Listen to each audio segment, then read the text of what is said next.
السلام علیکم ورحمۃ اللہ وبرکاتہ اعوذ باللہ من الشیطان الرجیم بسم اللہ الرحمن الرحیم رب اشرح لی صدری ویسر لی امری واحلل عقدۃ من لسانی یفقہوا قولی ربنا زدنا علما اللہم فقہنا فی الدین آمین یا رب العالمین۔ آغاز ہوتا ہے جی رکوع نمبر 9 کا، آیت نمبر 28 سے۔ اللہ تعالیٰ ارشاد فرماتے ہیں وقال رجل مؤمن من آل فرعون يكتم إيمانه أتقتلون رجلا أن يقول ربي الله وقد جاءكم بالبينات من ربكم۔ اللہ تعالیٰ فرماتی ہے اور ان شخص نے جو فرعون کے خاندان میں سے تھا اور اپنا ایمان چھپائے ہوئے تھا، کہا کہ کیا تم ایک شخص کو محض اس بات پر قتل کرتے ہو کہ وہ کہتا ہے میرا رب اللہ ہے اور تمہارے رب کی طرف سے دلیلیں لے کر آیا ہے، یعنی اللہ تعالیٰ کی ربوبیت پر، اللہ تعالیٰ کے واحد ہونے پر وہ ایمان وہ جو بندہ ہے وہ اس کے بارے میں بات کی جا رہی ہے کہ وہ ایسا مومن انسان تھا جو فرعون کے خاندان سے ہونے کے باوجود بھی ایمان لے آیا تھا۔ تو اس نے ان سارے لوگوں سے کہا کہ تم صرف اس بات پر حضرت موسیٰ علیہ السلام کو قتل کرنا چاہتے ہو کہ وہ یہ کہتا ہے کہ میرے رب، میں اللہ تعالیٰ پر ایمان لایا ہوں اور وہ واحد اکیلا ہے اور وہ تمہاری طرف تمام دلیلیں لے کر آیا ہے اور وہ واضح دلائل کے ساتھ آیا ہے، اور وہ بلکہ اللہ تعالیٰ کی وحدانیت پر یقین بھی رکھتا ہے اور ہمیں بھی اس سیدھے راستے کی طرف ہدایت دینے کی کوشش کر رہا ہے۔ تو اس نے کہا، اس شخص نے جو ایمان والا تھا اس کا ذکر یہاں پر نہیں کیا گیا، اس کا صرف یہ بتایا گیا کہ اس کا ایمان پختہ ہو چکا تھا جس کے لیے اس نے یہ بات کہی۔ پھر وہ فرماتے، پھر آگے حکم ہوتا ہے، اللہ تعالیٰ کہتے ہیں کہ پھر اس شخص نے کیا کہا، وَإِن يَكُنْ كَاذِبًا فَعَلَيْهِ كَاذِبُهُ،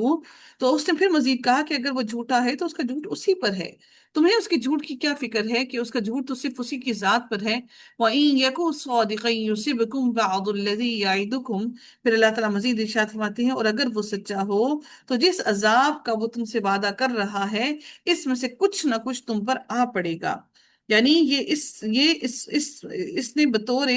ان کو ایک ڈرانے کے لیے، ڈراوے کے لیے اس نے کہا کہ اگر اس کے دلائل سے تم مطمئن نہیں ہو اور اس کی صداقت اور اس کی دعوت پر، تم دعوت جو وہ دے رہا ہے واضح دلائل کے ساتھ کر رہا ہے، اور تمہاری عقل اور تمہاری دانشمندی، تمہاری احتیاط کا تقاضا تو یہ ہونا چاہیے کہ اس کو اس کے حال پر چھوڑ دیا جائے، کیونکہ تم سمجھتے ہو کہ تم بہت عقل مند ہو، اس سے اعراض کر لو، اس سے منہ موڑ لو، اس سے دور ہٹ جاؤ۔ اگر وہ جھوٹا ہے تو اللہ تعالیٰ خود ہی اسے اس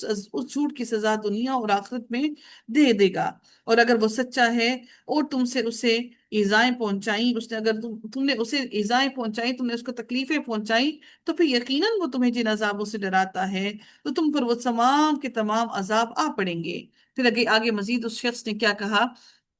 اس شخص نے کہا ان اللہ لا یہدی من ہوا مسرف کذاب، کہ اللہ تعالیٰ اس کی رہنمائی نہیں کرتا جو حد سے گزر جانے والے اور جھوٹے ہوں۔ اس کا مطلب ہے کہ اگر وہ جھوٹا ہوتا تو اللہ تعالیٰ اسے دلائل اور معجزات سے نہ نوازتا، جبکہ اس کے پاس یہ چیزیں موجود ہیں۔ دوسرا مطلب اس کا یہ ہے کہ اگر وہ جھوٹا ہے تو اللہ تعالیٰ خود ہی اسے ذلیل اور ہلاک کر دے گا، تمہیں اس کے خلاف کوئی بھی اقدام کرنے کی ضرورت ہرگز نہیں ہے۔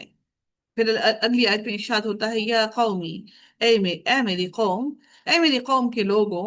یا قومی، اے میری قوم کے لوگوں، لکم الملک اليوم ظاہرین فی الارض، اے میری قوم کے لوگوں، آج تو بادشاہ تمہاری ہے کہ اس زمین پر تم غالب ہو، لیکن اگر اللہ تعالیٰ کا عذاب ہم پر آ گیا تو ہماری مدد کون کرے گا؟ یعنی یہ اللہ کا تم پر احسان ہے کہ تمہیں زمین پر اس نے غلبہ عطا فرمایا، اور اس کا شکر ادا کرو، اس کے رسول کی تکذیب نہ کر، اس کی رسول کی تکذیب کر کے اللہ کی ناراضگی کو نہ لے لو، بلکہ کہا آگے مزید کیا کہا کہ اس نے مزید یہ کہا کہ فَمَن يَنصُرُنَا مِن بَأْسِ اللَّهِ إِن جَاءَنَا، یہ فوجی لشکر تمہارے کچھ کام نہ آئیں گے، نہ اللہ کے عذاب ہی کو ٹال سکیں گے اگر وہ آ گیا۔ تو یہاں تک اس مومن کا کلام تھا جو ایمان چھپائے ہوئے تھا، اس نے یہاں تک کلام کیا۔ اب آگے بات ہو رہی ہے فرعون کی، اب اگلی آیت کے اگلے حصے میں فرعون کا کلام تکلم ہو رہا ہے۔ فرعون نے کہا ما اریکم، فرعون نے کیا کہا، فرعون نے کہا قال فرعون نے کہا، فرعون بولا میں تو تمہیں وہی رائے دے رہا ہوں جو خود دیکھ رہا ہوں، اور میں تو تمہیں بھلائی کی راہ ہی بتلا رہا ہوں۔ فرعون نے اپنی دنیا کی جاہ و جلال کی بنیاد پر جھوٹ بولا اور کہا کہ میں جو کچھ دیکھ رہا ہوں وہی تمہیں بتا رہا ہوں، اور میری بتلائی ہوئی راہ ہی سیدھی ہے۔ حالانکہ ایسا نہیں تھا،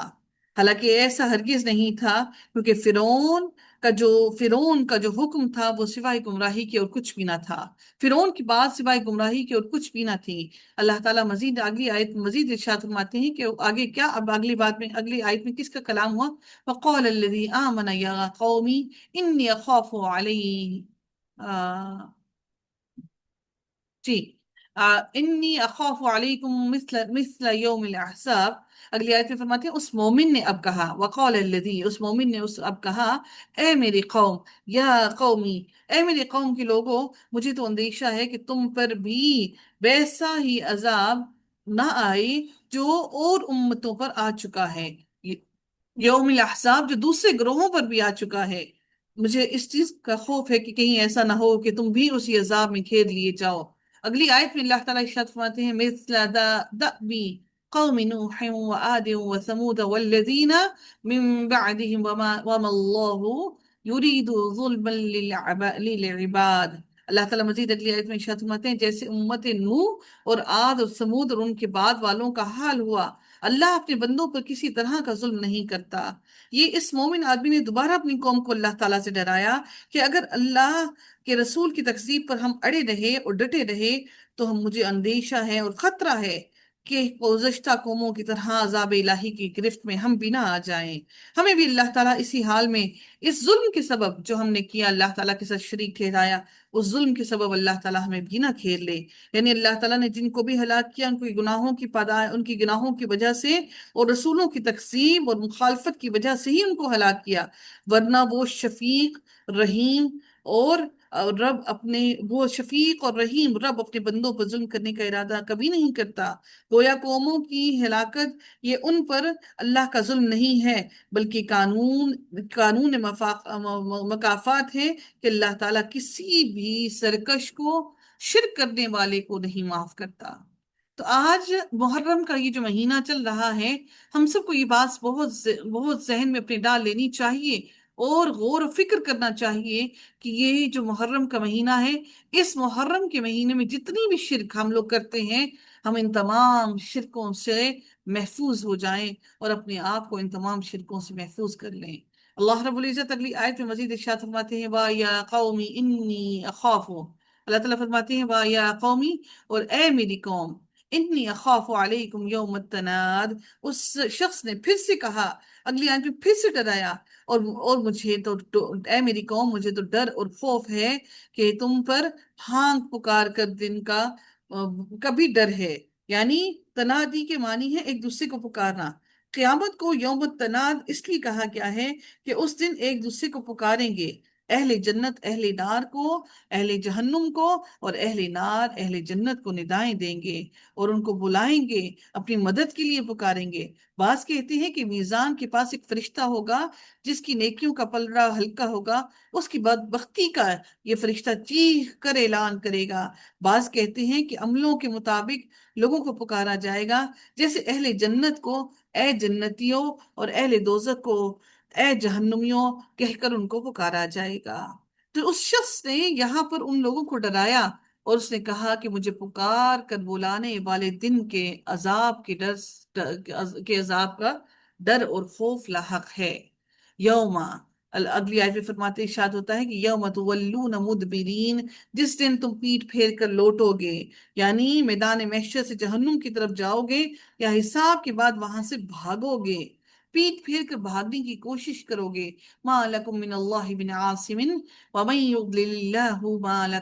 فما لہ من ہاد، تمہیں اللہ سے بچانے والا کوئی نہیں ہوگا، اور جسے اللہ تعالیٰ گمراہ کر دے اس کا ہادی کوئی نہیں، اس کو ہدایت دینے والا کوئی نہیں۔ اللہ جس کو راستے سے ہٹا دے اس کو سیدھا راستہ بتانے والا کوئی نہیں۔ وَلَقَدْ جَاءَكُمْ يُوسُفُ مِنْ قَبْلُ بِالْبَيِّنَاتِ فَمَا زِلْتُمْ فِي شَكٍّ مِّمَّا جَاءَكُمْ بِهِ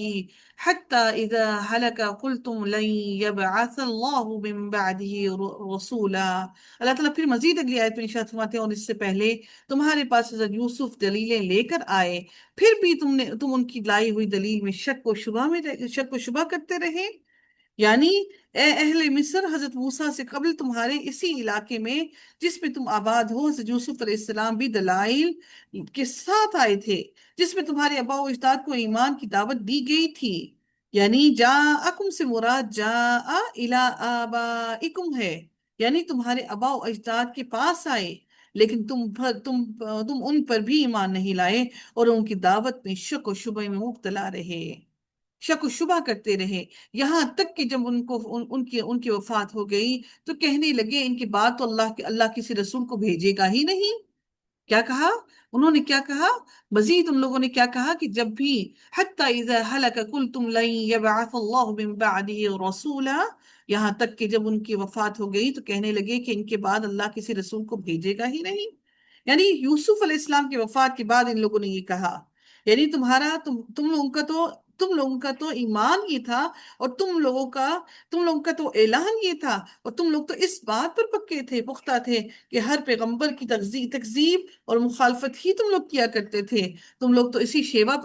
پر تھے، اسی بات پر پختہ تھے، اس لیے سمجھتے تھے کہ اب کوئی رسول ہی نہیں آئے گا، یا یہ مطلب ہے کہ رسول کا آنا یا نہ آنا تمہارے لیے برابر ہے، یا یہ مطلوب ہے اس سے کہ اب ایسا باعظمت انسان کہاں پیدا ہو سکتا ہے جو رسالت سے سرفراز ہو۔ بہرحال جب حضرت یوسف علیہ السلام یہاں پر حضرت یوسف علیہ السلام کی عظمت کا اعتراف تھا، ان کے مرنے کے بعد ان کی عظمت کا اعتراف کیا گیا، ان کی زندگی میں نہیں کیا، ان کی زندگی پر ایمان نہیں لائے۔ اور بہت سے لوگ ہر اہم ترین انسان کی وفات کے بعد یہی کیا کرتے ہیں، جس طرح سے آج ہم دیکھتے ہیں کہ ڈاکٹر اسرار صاحب کے بارے میں بھی لوگ آج ان کی وفات کے بعد لوگ کہتے ہیں کہ وہ بہت عظیم انسان تھے، اور وہ حقیقت میں دین پر عمل کرنے والے تھے، اور وہ کوشش کرتے تھے اپنے آپ کو دنیا کی علائشوں سے بچانے کی، لیکن یہ ساری باتیں ان کی وفات کے بعد آج لوگوں کو نظر آئیں۔ بھلائیاں، اچھائیاں انسان کو اس کے مرنے کے بعد یاد آتی ہیں، زندگی میں ہم اس کی قدر نہیں کرتے۔ پھر میرے رب نے اگلی آیت میں، اسی آیت کے اگلے حصے میں ارشاد فرمایا کہ كذلك يضل الله من هو مسرف مرتاب۔ اللہ تعالیٰ فرماتے ہیں کہ اسی طرح اللہ گمراہ کرتا ہے ہر اس شخص کو جو حد سے بڑھ جانے والا، شک و شبہ کرنے والا ہے۔ یعنی اس واضح گمراہی کی طرح جس میں تم مبتلا ہو، اللہ تعالیٰ ہر اس شخص کو بھی گمراہ کرتا ہے جو نہایت کثرت سے گناہوں کا ارتکاب کرتا ہے اور اللہ کے دین، اس کی وحدانیت اور اس کے وعدوں وعیدوں میں شک کرتا ہے۔ اللہ تعالیٰ ان سارے لوگوں کو اسی طرح گمراہ کرتا ہے۔ جو شک میں پڑ گیا، جو شک میں مبتلا ہو گیا، اللہ تعالیٰ پھر اس کو معاف نہیں کرتا، پھر اللہ تعالیٰ اس کو مزید گمراہی میں بھٹکاتا بھٹکاتا بھٹکاتا چلا جاتا ہے۔ اللہ تعالیٰ مزید ارشاد فرماتے ہیں الذین، کیونکہ یاد رکھیے گا یہ جو شک دلوں میں پیدا ہوتا ہے یہ شیطان پیدا کرتا ہے۔ اللہ تعالیٰ مزید فرماتے ہیں الذین یجادلون فی آیات اللہ بغیر سلطان اتاہم۔ اللہ تعالیٰ فرماتے ہیں جو بغیر کسی سند کے، جو ان کے پاس آئی ہو اللہ کی آیتوں میں جھگڑتے ہیں، اللہ کے نزدیک اور مومنوں کے نزدیک یہ تو بہت بڑی ناراضگی کی چیز ہے۔ یعنی اللہ کی طرف سے اتاری ہوئی کوئی دلیل ان کے پاس نہیں ہے، اس کے باوجود اللہ کی توحید اور اس کے احکام میں جھگڑتے ہیں، جیسے کہ ہر دور کے اہل باطل ایسا کیا کرتے تھے، اللہ کے بارے میں جھگڑتے ہیں، تو اللہ کے نزدیک اور مومنوں کے یہ تو بہت بڑی ناراضگی کی چیز ہے۔ یعنی ان کی یہ حرکت اللہ تعالیٰ کو ناراض کرنے والی ہے، یعنی وہ اللہ تعالیٰ کو اس طرح سے بغیر اللہ تعالیٰ کی دلیلوں کو بغیر اللہ تعالیٰ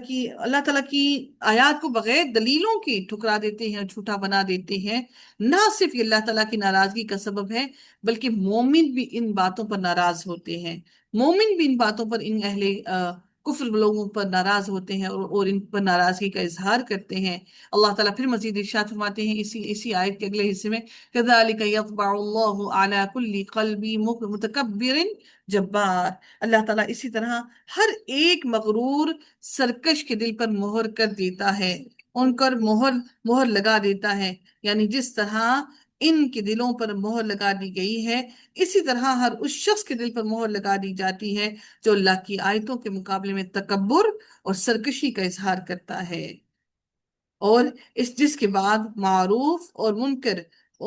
نظر نہیں آتا، بلکہ بعض دفعہ منکر اس کے ہاں معروف اور معروف منکر قرار پاتا ہے، یعنی کہ نیکی کو وہ گمراہی اور گمراہی کو نیکی میں بدل دیتے ہیں۔ پھر اللہ تعالیٰ نے اگلی آیت میں مزید ارشاد فرمایا، وقال فرعون یا حامان ابنی لی صرحا لعلی ابلغ الاسباب۔ اللہ تعالیٰ پھر مزید فرماتے ہیں، فرعون نے کہا اے حامان میرے لیے ایک بالا خانہ بنا، شاید کہ میں آسمان کے جو دروازے ہیں، جو آسمان میں جو دروازے ہیں جن کے بارے میں تمہیں لگتا ہے کہ ان آسمان کے دروازوں میں سے آسمان کے دروازے کھلیں گے اور وہاں سے عذاب الہی آ جائے گا، تو یہ فرعون کی سرکشی کا بیان ہے کہ اس نے اپنے وزیر حامان کو ایک بلند عمارت بنانے کا حکم دیا تاکہ اس کے ذریعے سے وہ آسمان کے دروازوں تک پہنچ جائے۔ اسباب کی معنی دروازے یا راستے کے ہیں۔ اور اس سے آگے سے مزید اس کو مزید تکبر سے اور کیا کہا اس نے آگے سے مزید تکبر سے کیا کہا، اس نے کہا کہ اس نے کہا اسباب السماوات فاطلع الى الہ موسیٰ وانی لأظنہ کاذبا۔ اس نے کہا کہ اور اسی طرح فرعون نے مزید کیا کہا کہ ان دروازوں تک میں پہنچ جاؤں اور موسیٰ کے معبود کو جھانک لوں، یعنی کہ میں موسیٰ کے معبود سے بھی اونچا ہو جاؤں اور وہاں سے موسیٰ کے معبود کو جہاں جھانک لوں، اور بے شک میں سمجھتا ہوں کہ موسیٰ جھوٹا ہے اس بات میں کہ آسمان پر اللہ ہے جو آسمان اور زمین کا خالق ہے اور اس کو پیدا کرنے والا ہے، بنانے والا ہے، یا اس بات میں کہ وہ اللہ کو بھیجا ہوا رسول ہے، اس کی باتوں پر میں جانتا ہوں کہ موسیٰ جھوٹا ہے۔ وَكَذَلِكَ زُيِّنَ لِفِرْعَوْنَ سُوءُ عَمَلِهِ وَصُدَّ عَنِ السَّبِيلِ وَمَا كَيْدُ فِرْعَوْنَ إِلَّا فِي تَبَابٍ۔ اور اسی طرح فرعون کی بد کرداریاں اسے بھلی دکھائی گئیں اور راہ سے روک دیا گیا، اور فرعون کی ہر ہیلہ سازی تباہی میں ہی رہی، اس کا ہر کام سوائے تباہی کے اور کچھ نہ تھا۔ یعنی شیطان نے اس طرح اسے گمراہ کیے رکھا اور اس کے برے عمل اسے اچھے نظر آتے رہے، یعنی حق اور درست راستے سے اسے روک دیا گیا اور وہ گمراہی کے راستوں میں بھٹکتا رہ گیا۔ تبابن سے مراد خسارہ ہے، ہلاکت ہے، یعنی فرعون نے جو بھی تدبیر اختیار کی اس کا نتیجہ اس کے حق میں برا ہی نکلا، اور بالآخر اپنے لشکر سمیت اس کو پانی میں ڈبو دیا گیا، اور اللہ تعالیٰ نے فرعون اور اس کے پیروکاروں میں سب کو تباہ و برباد کر دیا، اور اللہ تعالیٰ نے پھر ان کا نام و نشان بھی باقی نہ چھوڑا، ان کے تمام خزانے وہاں پر ہی موجود رہے، لیکن ان میں سے فرعون اور فرعون کے پیروکار میں سے کوئی بھی باقی نہ بچا۔